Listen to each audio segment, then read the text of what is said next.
Hey, this is Cronus, And this is Jonah, the heir of rage. and together we are Our- Cronus Animosity. Woo!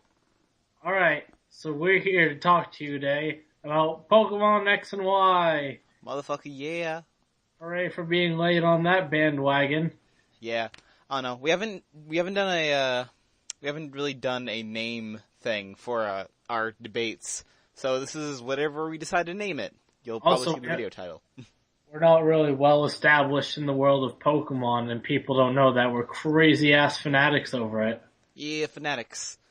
Yeah, fanatics. Okay, so yeah, as you probably got from the context of what we're saying, yeah, we're gonna be debating the good and the bad of X and Y Pokemans this upcoming October. You want to start out with features or Pokemon? Let's go with Pokemon first. Alright, going with Pokemon.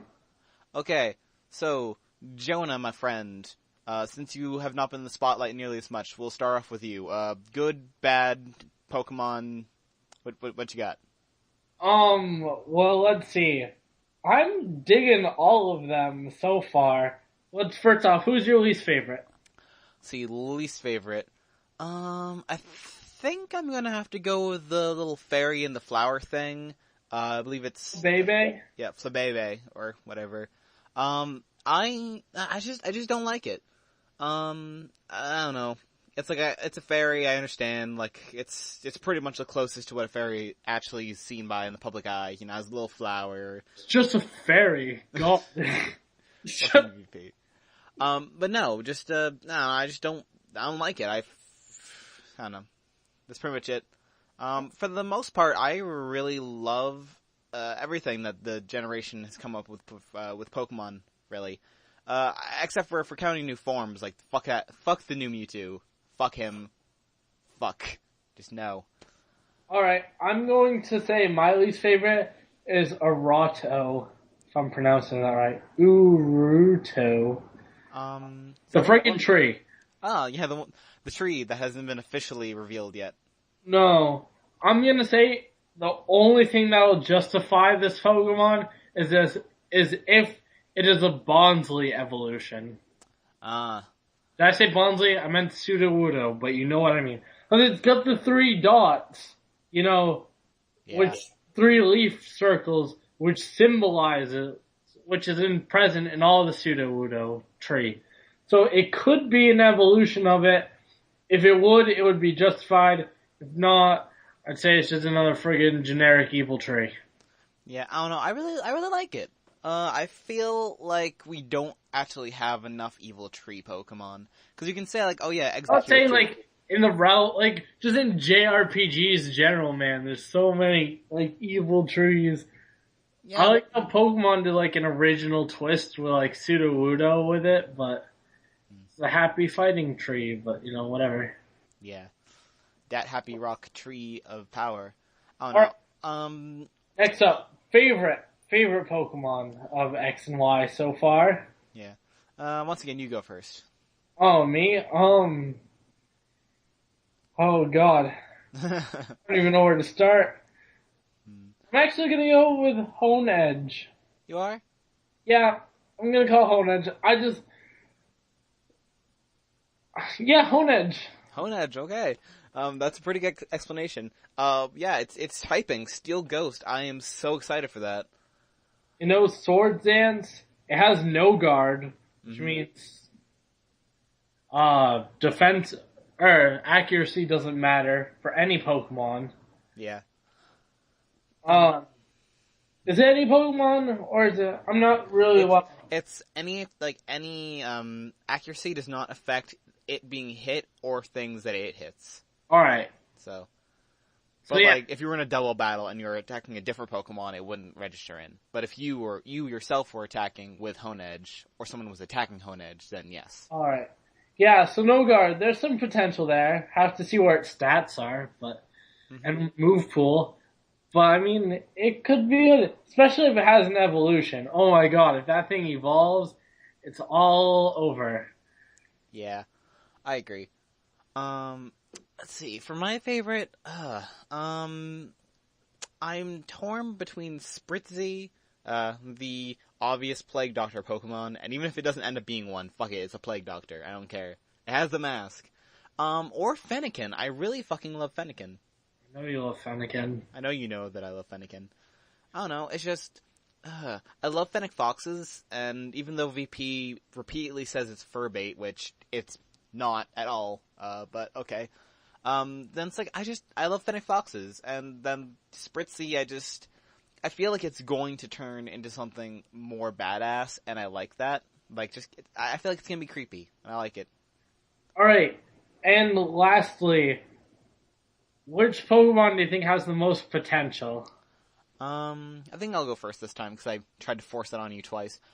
I think, depending on your definition of potential, I have to either go with, Litleo, or probably once again, Spritzy. Yeah, it's time between those two. I'm gonna say, well, Spritzy, you can always kind of see where it's going, but if Litleo does evolve into a Manticore, then, I don't know, its tail kind of looks like a scorpion stinger. So I say it's got a lot of potential to be a great Pokemon, even though lots of people are hating on it. Yeah, I agree. That is the only reason why I said... Because the thing is, like, before, when I first saw it, I just plain out hated it. Yeah. But then one person on VP was just all like, oh, it's gonna be a Manticore, and I was like, well, now I have to like it, maybe. Maybe. If it ends up living up to its potential, I'm gonna have to like it. Yeah. I don't have a choice. With Spritzy, it's a fairy type. It gets a pass if it doesn't actually, like, full out Plague Doctor-ness. But Litleo has a lot to lose or a lot to gain. Yeah. Because of the pattern we've been seeing, I think that Litleo is probably gonna end up being either Fire Poison or Fire Dark. I could dig a Fire Poison type. Yeah. In case you people don't know what I'm talking about, what's been happening a lot with some of the Pokemon that started off with a type and then normal is that they've been evolving into other types. Like, They lose their normal secondary and gain something else. Yeah. Like, Fletchling, which was normal flying, and then became, fire flying. So. Yeah, it also, they said that new flame charge, so everyone kinda saw that it was gonna be fire flying. Yeah. Which is, I don't know. Stealth rocks, stealth rocks, stealth rocks! So many stealth rocks. But yeah, so like, it seems like they've been using normal as like kind of a placeholder for it's going to evolve into something with a different typing. So, and especially because with that one, it's like it was normal flying, so no one even would have had to expect that. Like, normal flying is a very normal thing. But yeah, okay, so, we've talked about, favorite, least favorite, and most potential. So I guess next we talk more about, gameplay? Let's do it. Let's start with... Or actually, wait. Yeah, I think one more thing related to Pokemon, just, for a top me off. Okay, so obviously, starters. We know I'm picking Fennekin. What are you picking? Chespin. Yeah, Chespin. Yeah, and I know, my friend Jade, because we're picking Fennekin, and you're picking, fucking Chespin, he's gonna pick Froakie, and he's gonna name it Oliver. Oh, I was gonna say, is he gonna pick Oliver? But yeah, he's going with Oliver. Did you tell him the story of Oliver? I told him the story of Oliver the Froakie. No, we're not gonna go over the story of Oliver. But, yeah, okay, so we got the starters out of the way. That's pretty much all we can really go into. Oh yeah, I'm going with Y, he's going with X. Ah, yeah. That's probably an important thing to mention. Yeah, first day that they revealed it, I'm going with the Edge. Yeah, Jono's all like, okay, we picked versions now, we would not go back, and he picked Y, and I picked X, and I got the bad end of the bargain. Don't worry, I'll trade you over your stuff. Okay, so, next. Game mechanics. Game mechanics. Let's start with the PSS. The PSS? Because there's something I really want to talk about in the PSS. Okay. Once again, for those who are not aware, PSS stands for Player Search System. Yes. Okay. It's your standard online stuff, just all thrown on the bottom touchscreen. You can see your friends. There's the Holocaster. God, why did they pick that name? Anyways, there's you got your global trade station O-Powers. Nothing nothing really new here. Well, except for the Friends feature. But we saw that in Animal Crossing. Yeah. But Wonder Trade. Oh, yeah, Wonder Trade. I am very interested in that. Okay. You just offer up a random Pokemon and someone just gives you a random Pokemon in exchange. Yeah. Yeah, just to explain in more detail. Basically, you pick a Pokemon, and other people all over the world pick Pokemon, and they just say trade. And there is no requesting, there's no options for any preferences. You just get a random Pokemon that someone is offering up at that exact second. It's an instant trade. And it's... A lot of people are saying that it's just going to be full of Rattatas and Patrats. But God, you know where I'm going with this, don't you? And that too. But see, here's the thing. Here's what I think is going to be awesome at Wonder Trade. I am a professional Pokemon breeder. I have my own little guild and stuff like that I go to. I breed to a very, very high level. But the only problem is, usually when I'm breeding, I only need one of the Pokemon. And I get so many nigh-perfect Pokemon that I just don't want to use. So what I'm going to use the Wonder Trade for is just to give out free, amazing Pokemon to everyone all over the world. That's what a lot of people are saying that are professional breeders, that their rejects are going to be going up there. But what I wanted to say about this is, what if Nintendo has the audacity to make a Pokemon that only evolves through Wonder Trade? Oh God. And so just picture this. You're sitting there hoping to get one. You're just sitting there for hours on end, just Wonder Trading away, and you finally get one. And guess what it's holding? Everstone? Everstone. That would be horrible. The most evil thing I can think of ever. And you know everyone will do it just to piss people off. Oh, I will so be doing that. If it exists. We're just making up a Pokemon and then say we're gonna do it. If there's a Pokemon that only evolves through Wonder Trade, expect there to be an Everstone attached. Yeah. Okay, so then, I guess I'll pull one of these out of my ass just so we can get another one before we move on to an important one. So, there are also gonna be photo spots, which, will be just around the region, and, unlike some other things in the 3DS that you get to take pictures of, there's actually a, adjustment level for this one. So you can actually, like, tilt the camera a little bit, and you can zoom in, zoom out, and change the amount of lighting and stuff. Like, it's like a real camera, and, I think that's really cool. So you'll be able to share it on, Facebook and stuff, and, like, Twitter, whatever the hell you want to. Just, like, hey, this is my Pokemon journey. Really good for Nuzlocke, I'm assuming. So. I'm thinking this could take a terrible turn. Yeah. You caught a Pokemon! Would you like to share it with your friends on Facebook? Yeah, but I mean, I don't know. I think it's good for the series in a way, because it brings up a lot of free advertising, really. Because I think one of the biggest problems that Pokemon has is that, like, a lot of people who actually have the money to buy a 3DS and buy the games because they're responsible and have jobs, a lot of them, while they have a great nostalgia for Pokemon, feel like no one in their age group plays it, even though so many do. So I feel like people just getting the prompt to, like, oh, hey, I want to share this on Facebook. Every once in a while, they might just feel, like, you know what? Yeah, I really do. And I think that could help people kind of come out of the woodworks and start buying the games again. Are you ready to start your Pokemon journey? Log into Facebook to begin. Oh, Jesus. Then, I don't know. You get 6 Pokeballs a day. Would you like more? You need more Facebook credits. Oh, fuck. Anyway, and just to throw another easy one before we, some padding. Also, language selection. You can choose between, currently English, Spanish, French, German, Italian, Japanese, or Korean. So, yeah, that just makes things so much fucking easier. We never had language selection in Pokemon before, so that's cool. Okay, Jonah, start us on another important thing. Alright. We have game mechanics as our over theme.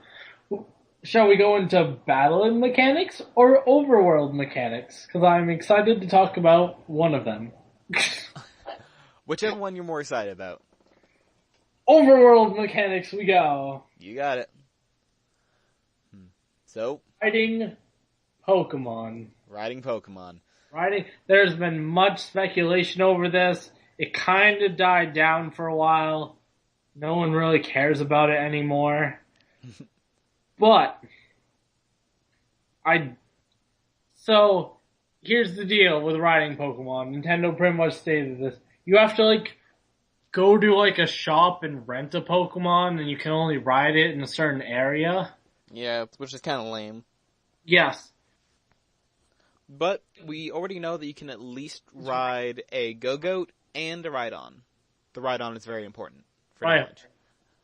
So yeah. Right. And we can just assume that at some point in the game you're gonna find somewhere where you can ride a Rapidash or something. There has to be one. There's gotta be. But the point is that it's not just Go-Go. Yeah. I'm assuming there'll probably be some type of maybe a little mini game where you can ride a Rapidash around a track or something like that. I don't know. That's pretty cool. Yeah. Because, in the previous games, they've always made a really, really big deal about how rideable Rapidash is. There's an old man who literally just gives you free shit if you listen to him talk about his Rapidash for hours on end. So. The Pokeathlon is now... racing. Yeah, you can bet on them and stuff. Yeah. I don't know. That's not a real fact, by the way. We're making that up. We're speculating. For those of you who don't keep up on news, that there isn't one of those to our knowledge. So. No, they wouldn't have one where you can bet on it. They're trying to get rid of gambling from the games. Yeah. Because of damn US and their censorship laws. Yeah. Gambling's bad, apparently. Yeah. Anyway, while we're on the topic of transportation, which I'm bringing us back to, rollerblades. So yeah, there's an item for rollerblades that are... Oh, I think they're kind of a weird between running and biking, because it has been confirmed that there will be a bike. So, and you can also run.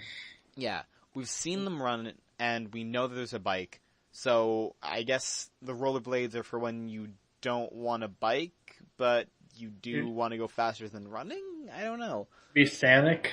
I haven't even seen if the rollerblades are actually faster than running. They could be equivalent. I don't even know. I don't know. The one time we did see the rollerblades, it was kind of leisurely strolling. Yeah.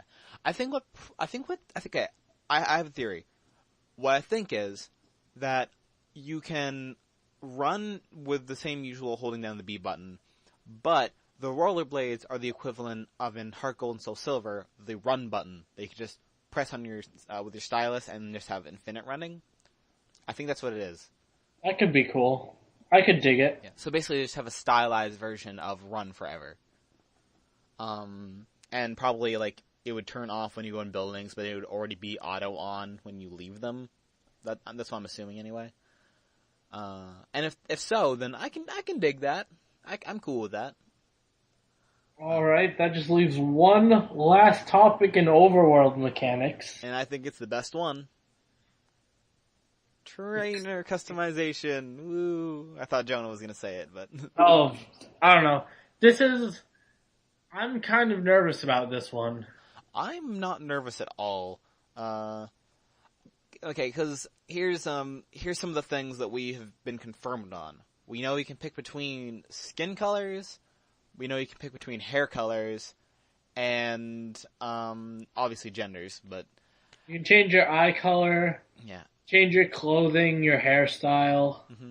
And, yeah, because I know that there are definitely hats. Because in the player search system, you can see the icons for different players. And very clearly, you can see that, one of them has a bear hat. So... What I'm afraid of is paid DLC here. Yeah. They could run this. They probably won't, but you never know. Yeah.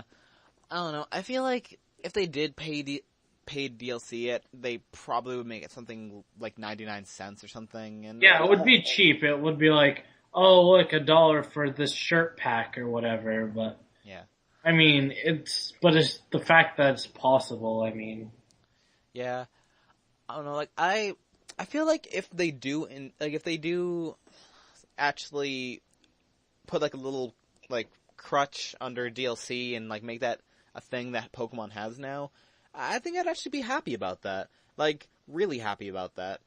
Because it means that they can add things to a generation that wasn't already a thing. And that's really cool. Like I saw someone make a post where they brought up the idea that if they did make another generation, that with DLC they could easily edit some of the game code, so any problems they run into, they could just patch it. So obviously they can do patches. Like, nowadays they can still do patches. Yeah, but I mean, like, appropriate patches. Like with the 3DS, like, they can actually have you download something that edits the game in a huge way. Especially because there's already a digital... That was Mario Kart for the 3DS. Yeah.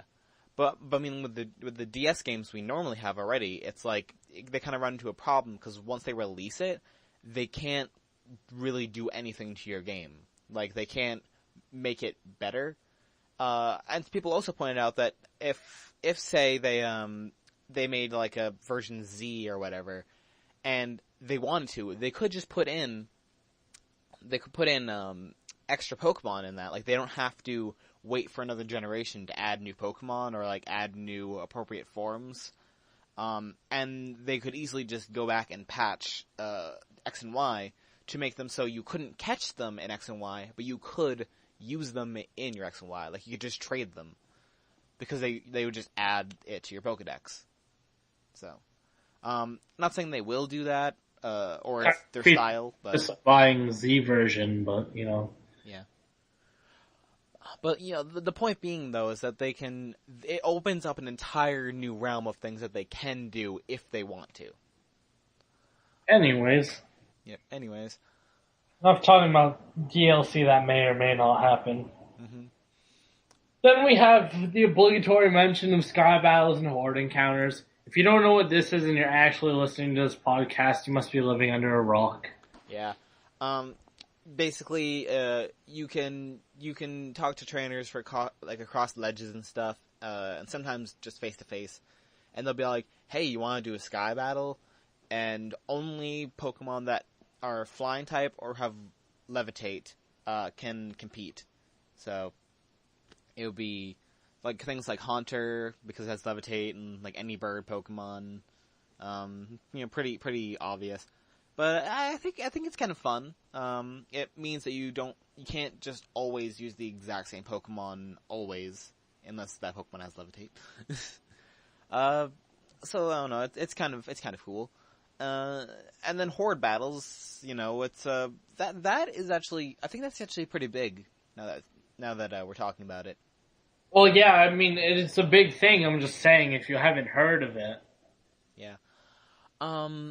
Yeah, basically you can fight up to, I believe the maximum is 5. They haven't given any proof of that, because there is the space for one more bar there. But yeah, basically 5 Pokemon, you have to battle them all and, beat them, obviously. And the only way you can catch any of them is if you kill all but one of them. Kind of the same way that they have a double in the wilds at the moment. So, yeah. Yeah. But you get more XP than you would fighting them all individually, which is nice. Do you? Is that a canon thing? Yes, it is. Okay. So that was the trade-off of horde battles. You get more XP for doing it than fighting them all individually, but there's the increased difficulty of taking them all on at the same time. Yeah. So yeah, and obviously once again, things like a rock slide that usually target multiple opponents target all of them, so. If you're looking at the same picture as I am, hopefully Fairy wins. Not that Chespin would know it, or even do well against 5 Axew, but, Yeah. Oh yeah, that's another thing. Once again, living under a rock. Fairy type is a thing now. We have fairy type, so that's new. Its only known effectiveness is against dragon. They haven't stated anything else. Mm-hmm. Yeah, Pokebeach would tell us some other things as well, but those are yet to be confirmed. Rumor territory, are we? What? I said, are we going to go into rumor territory? Of course. Okay. Yep. So yeah, by the way, yeah, we're like 25 minutes at the moment. Yeah, I know. Okay. We'll just keep going. Why Yeah. not? Okay. So we all know about fairy Pokemon. Let's look at some new moves we got here. Oh, yeah, new moves. Yeah, parting shot or parting remark. Yeah, parting shot. Lowers attacks, and then you retreat. Not retreat, but switch out. Yeah. Or maybe retreat. And it's both. It says retreat, but it could be like switching out. Yeah. In trainer battles. What I'm assuming is in the wild it ends the battle. So it's kind of like a one hit. Like you either kill them or you don't. It doesn't do any damage. It's just. Oh yeah. Kind of like U-turn, but of statuses. Yeah, I guess that makes sense. Oh no. No, I'm pretty sure. Are you sure it doesn't actually do damage? I'm fairly sure that it does. It just doesn't point out that it does damage. In the video of him using it, he just glares at him and it goes back in the Pokeball. It doesn't show any attacks HP draining, but it does show the stats going down. Okay. But yeah. Anyway, then there's Parabolic Charge, which is it's basically an electric version of like Mega Drain. So yeah, it damages with electric type, and then 50% of the damage inflicted is healed. So, which I think is pretty cool. It kind of nerfs grass even more because we already had water. It nerfs water more because we already had like Mega Drain and stuff for grass, which was weak against. The water was weak against, and now we have electricity. So don't forget Horn Leech that only Sawsbuck knew until now. Oh yeah, Horn Leech. The physical version. Yeah. Gotta get that physical version of every move. Yeah. Also, we have Boom Burst, which is a sound move, which is type normal. And sound type confirmed. And it creates a massive sound explosion around the entire field. So yeah, it causes damage to like everyone, including your allies. So it's kind of like Explosion or Earthquake. I did just read that directly off there. Actually, I didn't read it. I just remembered that. Oh. Yeah. And we have Moonblast, which is a fairy type move. And it both does damage and lowers the opponent's special attack. So may lower special attack. Yeah, I mean, if it ever does it, then it does it. So it's not 100%, but it's probably gonna be like 10% chance, just like Psychic or something. Yeah. But you just know that then something's gonna get Moonblast that has, like, Serene Grace. Normal Roar to lowers special and lowers attacks. Don't really care about that. Yeah. Fairy Wind. It does a lot of damage, so. I don't know. Fairy type, obviously. Yeah. Raining. This is one I want to talk about. It was in the Poke rumors. Not to skip over that next one because that one's a big part. But Draining Kiss. Ah, yes. That one was a rumor for a while. But yes, Draining Kiss. It is the fairy type version of Absorb or Giga Drain. We don't know. Mm-hmm. Probably it looks more like Absorb because it does some damage and restores some hit points. Probably like a 40 base power, not too much. Mm-hmm. Yeah, if I remember correctly, actually, there was the rumor said that Draining Kiss, it restored 100% of damage done. But that's just the rumor. That's not a confirmed thing. It says it restores some hit points on the user, but it doesn't say how much it actually restores. Yeah, but what I mean though is that like in the Pokebeach rumors or whatever. Like they came out before they announced Draining Kiss.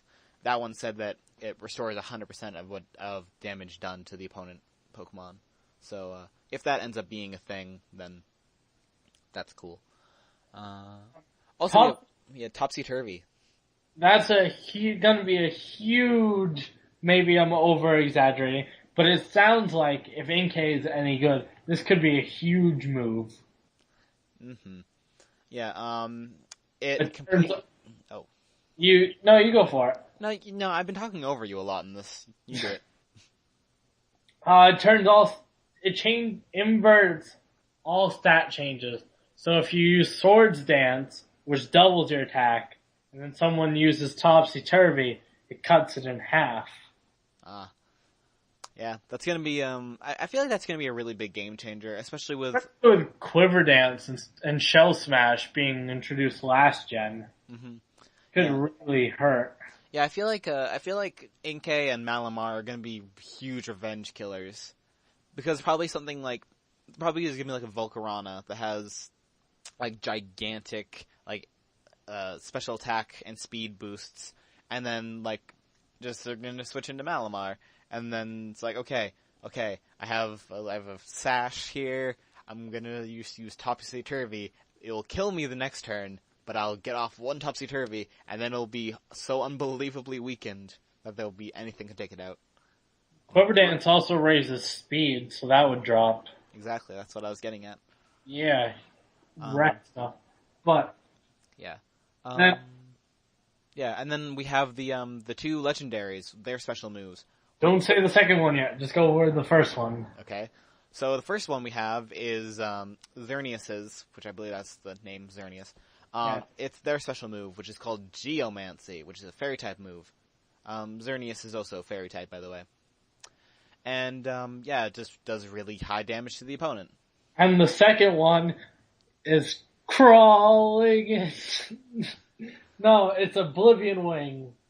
Or in Japan, Death Wing, which is dark type and edgy. Obligatory edgy reference. Mm-hmm. But yeah, I don't know. I really like the animation for it. He flies up in the air and then shoots like a giant laser beam to like destroy the opponent. It's pretty cool. It's Edgy Beam. Edgy Beam. This is an edgy hyper beam. Mm-hmm. We'll see. It doesn't say that either of them have recoil or anything, or cooldowns. Just has massive damage. Yeah, but we don't know yet. We don't know. Let's see. There's actually one of the game mechanics we completely skipped over, and I think it's really important to talk about now that I remember what? it. Pokemon-Amie. Oh, right. Yeah. I forgot about Pokemon-Amie. Yeah, how do we manage to forget that? Okay, so yeah, Pokemon-Amie, it's new, obviously, in this version. We didn't really have a good equivalent of it in any other one, so it's like really cool.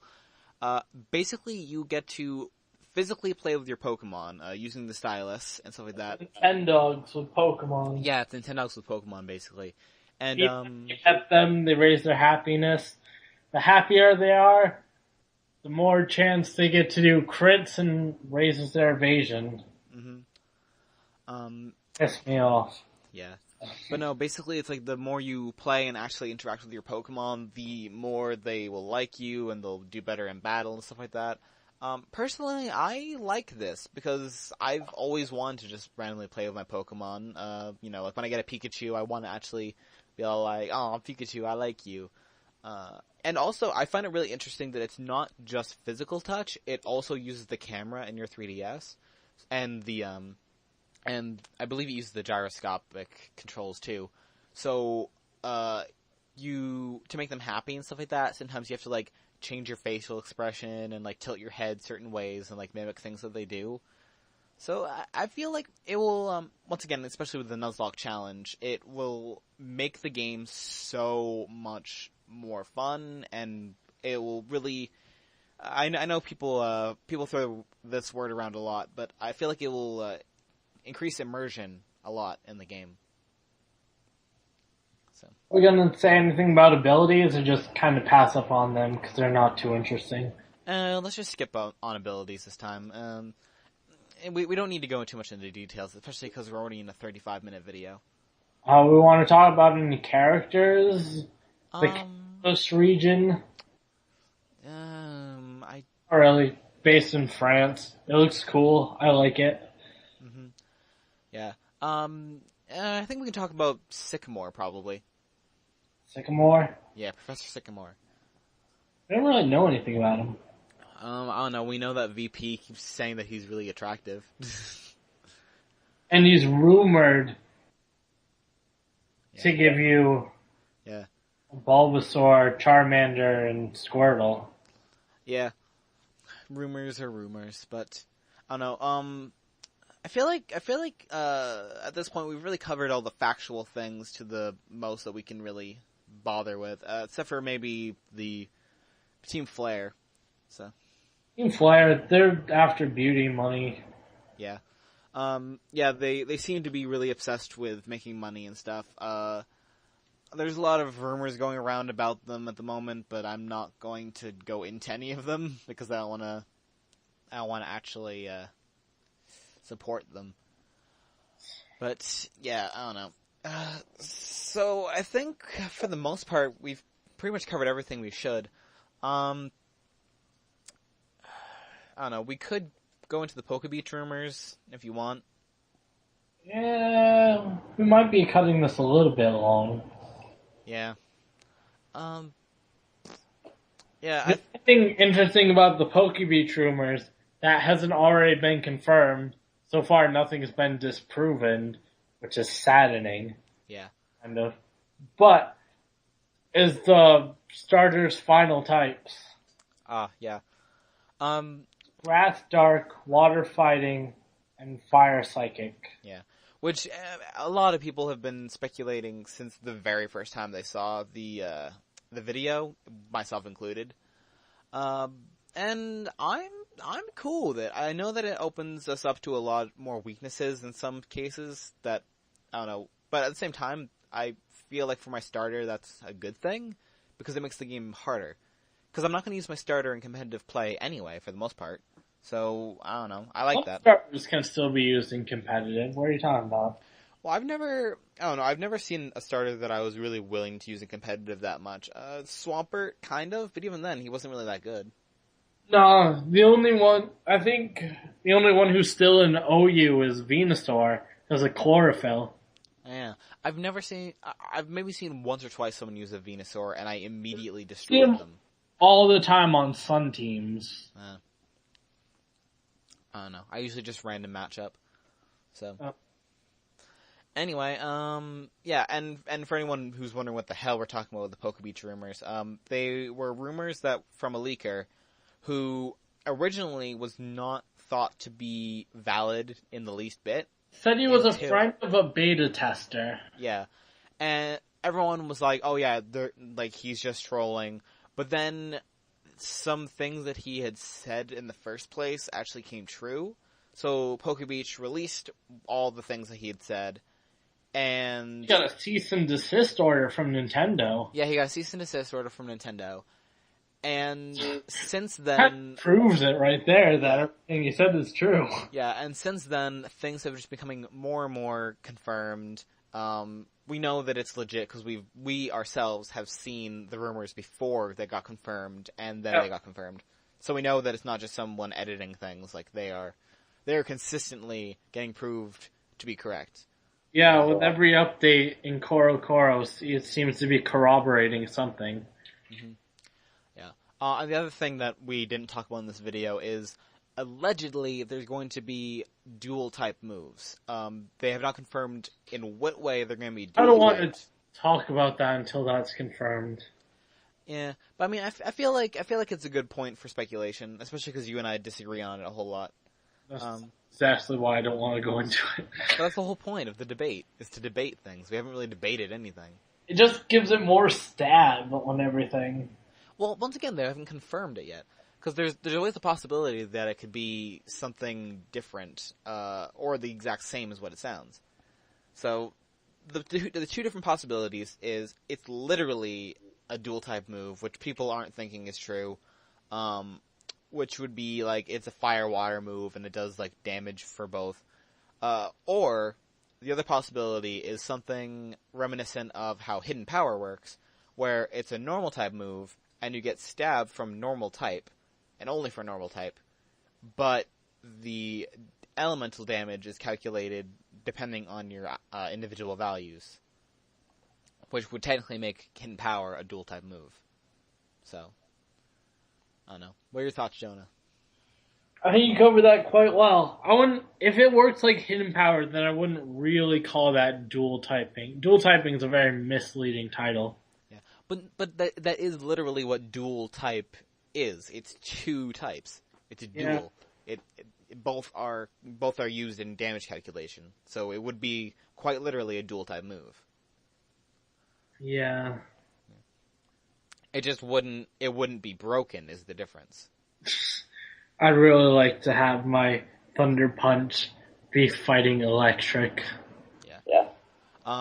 Yeah, because the problem with I don't know, one of the big problems with it actually being literally dual type move is then something like I don't know, just pulling this off my head. I'm trying to think of two types that would make a 4 times weakness turn to like a 16 times weakness. But I don't know. Just off the top of my head, if you had like a rock fire move and then use it against like a bug flying, like it wouldn't turn to like a 16 times weakness, but it would be crazy, like an 8 times weakness. Dude, the only thing that could be hit by a 16 times weakness would be Parasect. Oh god, yeah. If it was hit by if it was hit by a fire flying move, it would be... yeah, there we go. It would be a 32 times weakness. Yeah. So, like, if that's what they meant when they said dual type weakness, dual type attack, then I would say the game is just broken. On the other hand, if they meant more like there's just elemental versions of like Hidden Power going around now, like water moves that are stab water, but fighting damage. Like, that would be really cool. Muddy Water. Yeah, like Muddy Water, I guess. It's ground, but if dual typing's true, then it would get stabbed from water type Pokemon as well. Mm-hmm. Yeah. Or maybe the reverse, I don't know. But yeah, anyway, so I think that's really all we can cover on this. So until next time, this is Cronus Animosity signing out.